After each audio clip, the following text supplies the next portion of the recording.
Good afternoon. I'm so happy to be here. The last time I was in Montreal was in October of 2019, and I'd come up at the invite of Christian to interface with some of his students and kind of instruct them on the coding routine for the pottery. And as part of this project. And I was told that I would probably get the codes in about a year, but I didn't get them for over 3 years, just in November of last year. The idea really started with a visit to the State Museum by Gaetan Lolette and his son, maybe 8, 9, 10 years ago. They were interested in looking at the collection we have from the Mohawk Valley on ancestral Mohawk village sites and their pottery. And he was interested in how that might connect with Kahnawake up here, with the Mohawk populations up here. And so I told him about the work I'd been doing on network analysis and showed him some of the plots, and he got very excited about it. And really the idea was to add in additional sites from this area because there was really a dearth of sites from the lower part of the St. Lawrence Valley. So what I'm going to present today is a little background on the project, which really extends back to about 2009, and how that's progressed, and show you some plots incorporating the 8 new sites that I got the data from in November. But really, I'm just at the very beginning of the analysis. So the plots that I'm going to show you can be very seductive. You look at them and you start seeing patterns and connections, and it's very easy to get lost in them. And I do all the time. But really what's important is the numbers behind the graphs that you're going to see, and I really haven't had a chance to look at those yet. So what I'm going to show today is indeed very preliminary. This map shows the territories of the historical nations and the locations of archaeological sites that archaeologists have referred to as St. Lawrence Iroquoians. Now, this book, which was published in 1952 by Scotty McNeish, continues to exert a lot of influence on archaeologists. And what he did, he described a couple dozen different types of pottery based on various attributes. He did this based on historical nation territories. So if there was pottery from an area that had been mapped out as Mohawk in New York, he would call those Mohawk types, and then if there were pottery from, say, an Oneida sites, he would call those Oneida potteries, even if they looked very similar, okay? So this idea of these types, and that you can go back in time, through time, with these types and figure out where people came from, has been a really guiding principle for archaeology in the Northeast for decades and decades and decades. What social network analysis does, it's used to analyze social interactions between individuals or groups. It's based on formal graph theory. There's a body of statistics specific to graphs and networks. It's widely used in various disciplines, including psychology, sociology, political science, conservation ecology, etc. It's increasingly used in biology to explore genetics.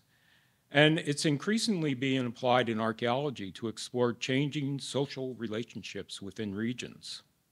So this is an Iroquoian pot. And what is it that draws your eye? maybe this up here. Okay, so that is what archaeologists refer to as a collar. And that is where most decoration is on pottery, starting about 1350 AD up through the 17th century. These are actually some pottery sherds from the St. Lawrence Valley in the New York State Museum collection. You can see various combinations of straight lines that form patterns. And the interesting thing about these collars is that the decorations are pretty consistently always made up of straight lines, either incised or stamped. And they occur in patterns that are repeated.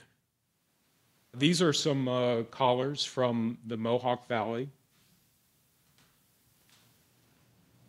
and the Hudson Valley.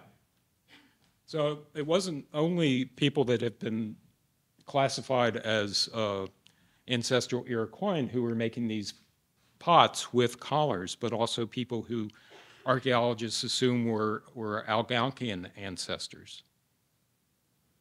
So pots with decorated collars increased the cost of production. People were making pottery for thousands of years before they started putting collars on these pots. And the pots functioned very well for cooking and brewing and storing and whatever use they were put to. But the collars themselves increased the cost of the production. The collars function, collarless pots function just, I haven't given a presentation since 2019. So, man, this is like trying to ride a bike again.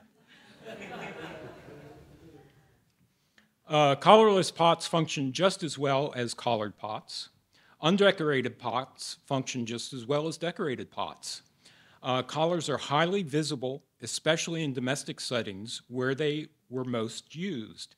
They have high absolute visibility and high contextual visibility. The geometric patterns, presumably, were easily decoded by people who were parts of these cultures. And while not primary signal of group membership, we would expect them to mirror the meanings of more publicly visible symbols, such as tattoos, hairstyles, clothing, etc. And it's not simply passive signaling of group membership, but an active, conscious effort on the part of potters, women, to both signal their group membership and their individual skills. Matrafamily's group-level traits were signaled by collar decorations, and the signals likely reflected women's political activities. So the data currently, there are counts for each site for 30 collar decoration motifs for each of 242 sites with a minimum of 25 individual collars. This includes 8 sites from the current project. There's almost 72,000 discrete pots, including almost 1,500 from the current project. And then there's a bunch of statistics that we do. We do what's called a Bernard-Robinson similarity coefficient matrix, which measures the similarity of these assemblages to one another. And then we also have a geographic distance matrix, which we use in some of the analyses. This is an example of some of the combinations of lines that are elements that go together to make up these designs. This is a system that was developed by Bill Engelbrecht, who used to be at Buffalo State College. He developed this back in the late 1960s, and it was the basis for his 1971 dissertation. And it was working with Bill that got me started in this area of research. So what we've been doing in expanding this database of pot decorations is we've gone back to archives and literature and stuff, and this yellow here, that is actually Scotty McNeish's coding from back in the 1950s. We were able to obtain that from, I forget the name of the museum. It's in Ottawa. And now, of course, it's in spreadsheets. So our previous analyses network based on collar decoration similarities demonstrate that networks extended across northern Iroquois. They were not constrained by historical nation territories. They track the development of the Huron-Wendat Confederacy. They reflect differences in Huron-Wendat and Haudenosaunee Confederacy structures. They show how geographic position of villages influence their roles in regional interactions. And they demonstrate that at least some traditional archaeological interpretations of village removal sequences based on proximity are incorrect. So this is a network plot. I'm sorry for you in the back. It's small. But this has all the sites regardless of time and location. And the different colors represent different geographic locations within what archaeologists refer to as northern Iroquois. The different shapes represent different 50-year time slices. So this is the distributions of sites that we have now. Those that are symbolized with stars are the new additions. You can see they reflect all of, again, what archaeologists refer to as northern Iroquois. And let's look at some St. Lawrence networks. Now, when I was up here in 2019, Christine and some of the other people from Kahnawake were in the audience, and afterwards I had given a presentation on an analysis that I had recently completed looking at how geographic position influenced how people interacted with one another. And all of the routes that we had worked on were basically land routes. Christine said to me, she said, but we've always been river people. You need to take into account rivers when you're talking about people interacting. And working through this over the last couple of months, I can't say how important I think that is. The river, this big highway that's out here, and how that facilitated movement over vast expanses of space and facilitated how people interacted with one another. So this is a network plot of the sites that we have from the St. Lawrence Valley, as well as the eastern shore of Lake Ontario, which is the headwaters of the St. Lawrence. The different colors represent different geographic groupings that we did just because the sites tend to cluster together. The important thing to look at here is how the different colors don't clump together. There's blue sites and red dots and orange ones and blue ones and brown ones all mixed together. Okay, so one of the things that archaeologists tend to do is they tend to think, well, these sites are located next to each other, near each other, within a specific region. So that must mean that's who they interacted with. That's who those were descendant villages. Those were, they were almost like they were isolated from the rest of the world. But really, that's not how people act, is it? What I did, I ran a what's called a community detection algorithm. And indeed, it identified 3 communities, here, here, and here. And if you go back to this one, you can see it comprises sites from different areas within the St. Lawrence Valley. They're not just these geographically bounded clusters. They're from throughout the valley. So if we put that on a map, and these lines represent, the darker lines represent stronger connections, the lighter lines represent less strong connections. You can see sites from way up towards the mouth of the St. Lawrence are connected to sites down here. And that, say, the green sites here, they have their strongest connection to the Montreal area. So there's a lot going on there. Now, this is a graph where basically all of the sites are still connected, okay? All the sites we have are connected on this. So if we look at connections, stronger connections, and see if that makes any substantial changes.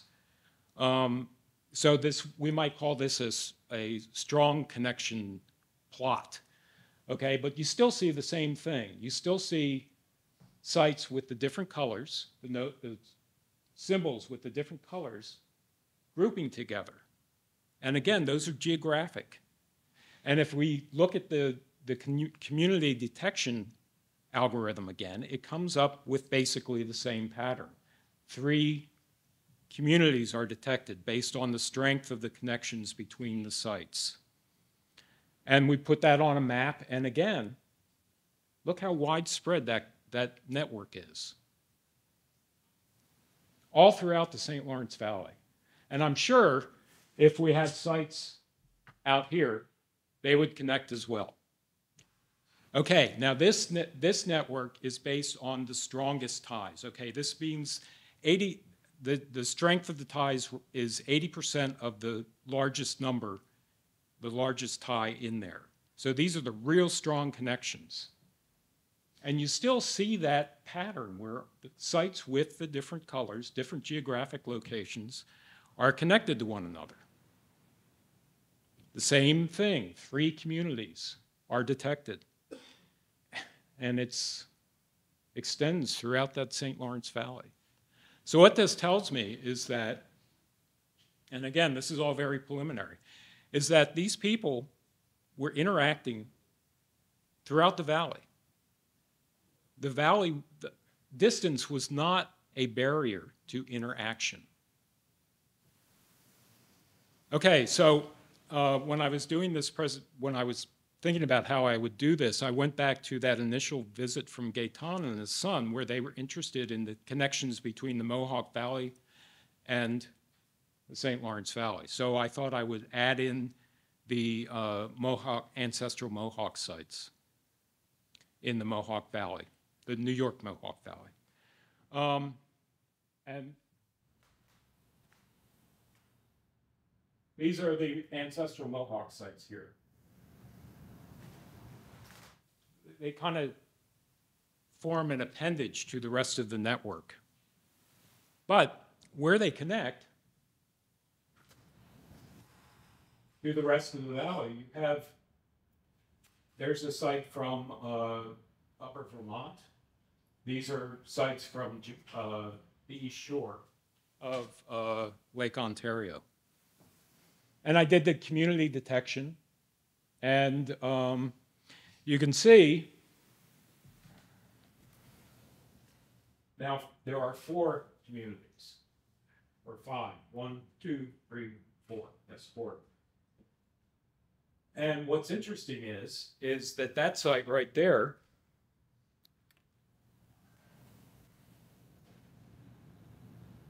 is one of these sites up in here.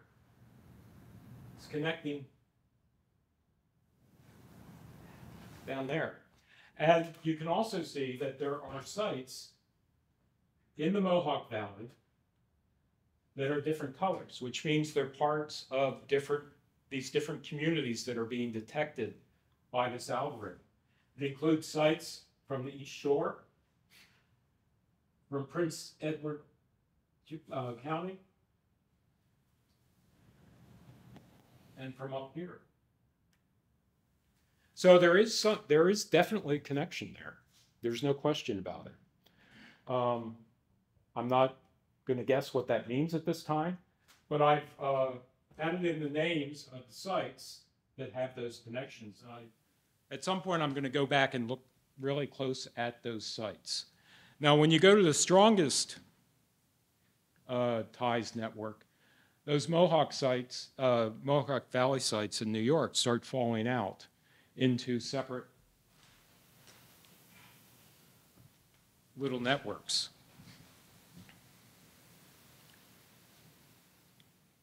So, but they're still, some of them are still tied into the rest of the network. And you can still see at this higher strength of tide that they're still connected to the St. Lawrence Valley, even all the way up here.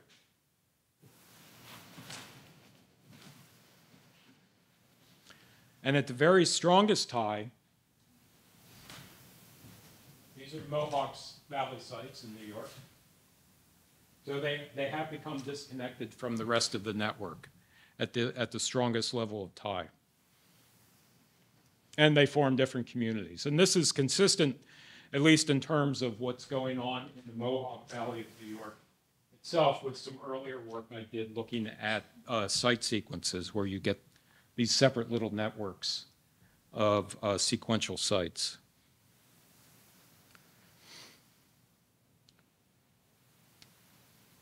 So there they are down here.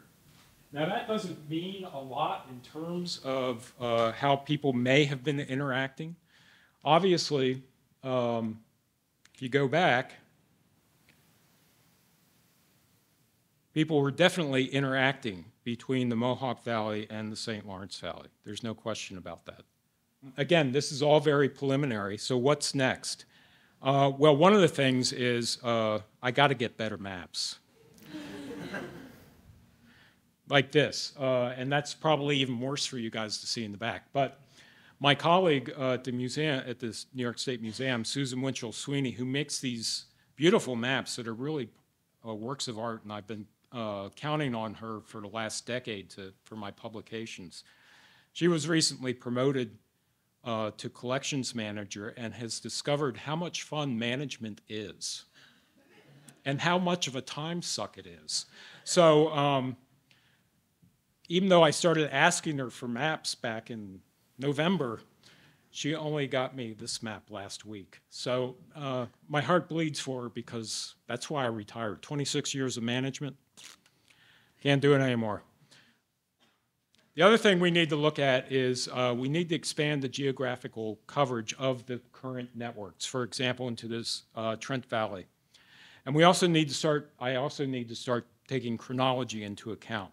So I did some quick plots the other day that look at the entire network, all the sites, in 100-year time slices. So over here, and you'll see this on all these maps, it's very tight clustered in here. These are the ancestral Huron-Wendat sites over here. These are mostly the St. Lawrence sites out here. That's from 1350 to 1450 AD.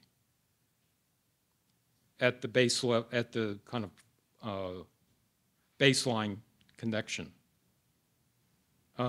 This is 1400 to 1500. And you can see, got the Huron-Wendat over here. You've got the east, the Haudenosaunee here and here, and the St. Lawrence are in between. And this is a pattern that we've seen almost from the beginning, is that the St. Lawrence sites in these network plots are always in the middle between the Huron-Wendat sites and the Haudenosaunee sites, always. It doesn't matter how many sites, what sites we include from what time slice, that's how it always works out. This is between 1450 and 1550, and you can see the same thing. Huron-Wendat, Haudenosaunee, and St. Lawrence. And then 1500 to 1600. Isn't that amazing? What we discovered there, we did a paper, Jen Birch and I, several years ago. And what we discovered is that when the Huron-Wendat Confederacy formed, the decoration on pottery became very simple. It became diagonal lines for the most part. And the statistics showed that the network was more internally focused than externally focused. So we interpreted that to mean that these simple diagonal line decorations, that was a meta-identifier. That was a signal internal to that confederacy that the people belonged to the same political entity. But of course, that's just a guess by an archaeologist. I really don't know what it means. And again, the plots are interesting and significant, but there's a lot that goes on additional to the plots that I need to do in order to really get a feel for what's going on in these networks. And then obviously we need to get publications out so people can look at our research and decide what they want to decide about what we're doing. And that's what I have. Thank you.